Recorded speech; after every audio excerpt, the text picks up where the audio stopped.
Good morning, I'm Harley Schlanger with your daily update for the LaRouche organization for May 13th, 2021. If you take a look across the globe today, you'll see there are many dangerous flashpoints. We've been covering them regularly, the problems facing the world with Ukraine, the threats against China, the Caesar sanctions that are murdering people in Syria, the famines hitting Yemen, the African countries, the COVID crisis. Everywhere you look, there are crises, but many of which have a potential to expand into war, including nuclear war. Now, many of you poo-poo the idea that there could be nuclear war, and I'll get to another example of people who are seriously discussing why we should be prepared for nuclear war. But let me begin with the explosion of one of the longer-term flashpoints, the events that are occurring now in Jerusalem and overall in a battle going on between Israel and the Palestinian population in Gaza. Now, the Battle of Jerusalem that's taking place now has to be diffused, and to diffuse it requires putting it in the context of the big picture, because there's no short-term settlement that can be achieved between the Israelis as long as Netanyahu's around, with his insistence that the people of Israel have a right to expand to anywhere they want, which is what precipitated this current crisis, a long simmering dispute in the Sheikh Jarrah neighborhood in East Jerusalem, where there's an effort to evict Palestinians to allow for Jewish settlers to move in. Now, Netanyahu, of course, is in a very weak position. He's had 4 elections recently in which he's been unable to pull together enough support to establish his position as prime minister. And he's in that position again now. And there may have to be a new election. And of course, at the same time, Netanyahu is in court on corruption charges. Now, the situation in East Jerusalem is explosive. There are rockets being sent out of Gaza that are hitting Israel. 7 Israelis have been killed from these strikes. But meanwhile, the Israelis are launching airstrikes against Gaza, destroying homes and high-rise buildings. Over 60 Palestinians have been killed so far, including at least 16 children.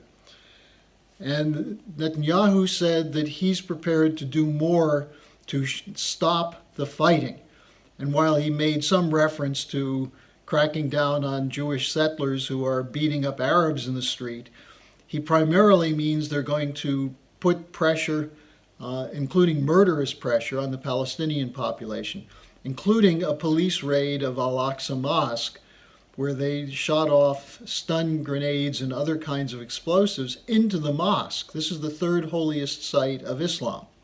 So you do something like that, you are doing it with the expectation there will be a reaction.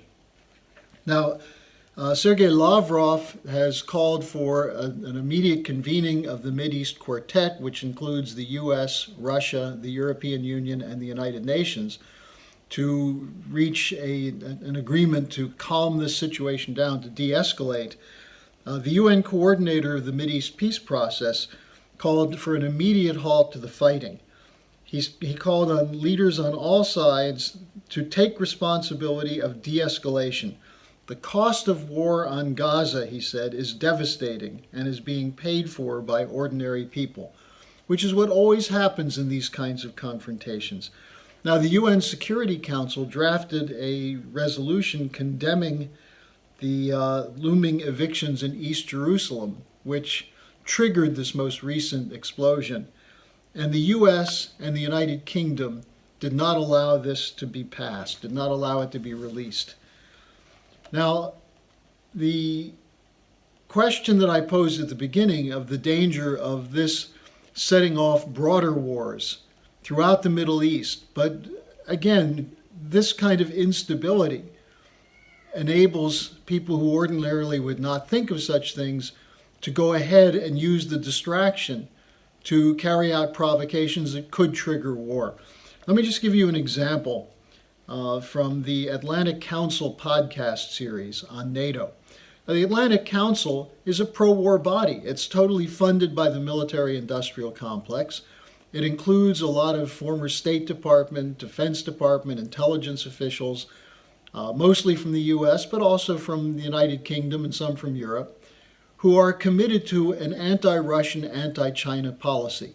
The Atlantic Council played a very big role in pushing the whole Russiagate story against President Trump to try and prevent a Trump-Putin alliance from establishing friendly relations between the two countries. So they had on January 19th a podcast titled Threatened Decisive Nuclear Retaliation. It's pretty straightforward. And it included two Cold Warriors who are both former representatives of the U.S. National Security Council, both worked with the RAND Corporation, which, as we reported yesterday, Daniel Ellsberg said that RAND had documents from the 1950s about the possibility of preparing for a nuclear war with China in the 1958 Kemoematsu crisis. So RAND, which is partly involved in military planning, takes as part of its responsibility preparing for nuclear war, preparing documents and strategies for how to both avoid it, but also how to pursue it, how to prosecute a nuclear war. So one of these officials, David Gompert, was the lead co-author of a 2016 RAND Corporation study titled War with China, Thinking Through the Unthinkable.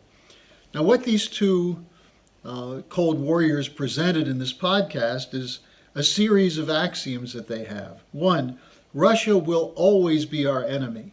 Well, Russia has not always been our enemy. This is an attempt to rewrite history by the war hawks of the military-industrial complex. Secondly, they say limited nuclear war is possible and should be prepared for. The idea that you could have a small nuclear strike against military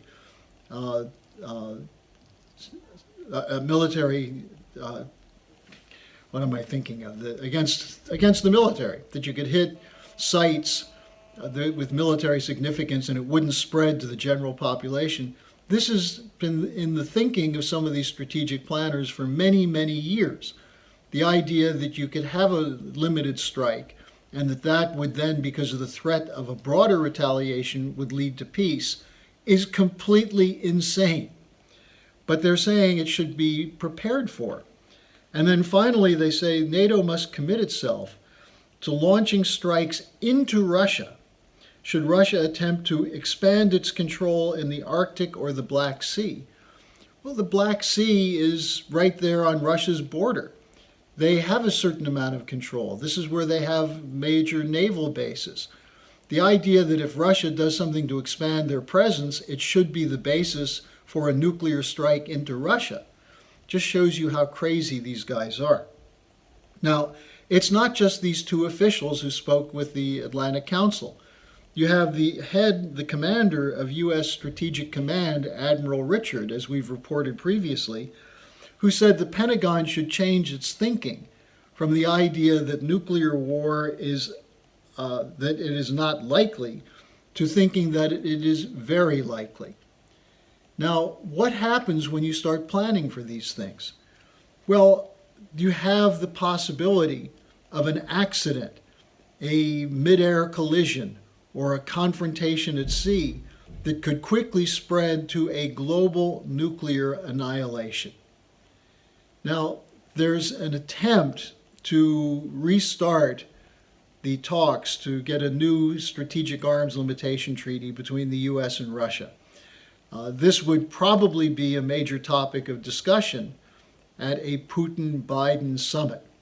This must take place quickly, and there must be U.S. policymakers, instead of talking about the likelihood of war and the need for sanctions and the need for upgrading our nuclear arsenal, instead there should be discussion of what we can do to achieve common goals, such as eradicating terrorism, where the Russians and the U.S. did work together for a while in Syria, or eradicating poverty on the planet, which is what the Chinese are trying to do with the Belt and Road Initiative.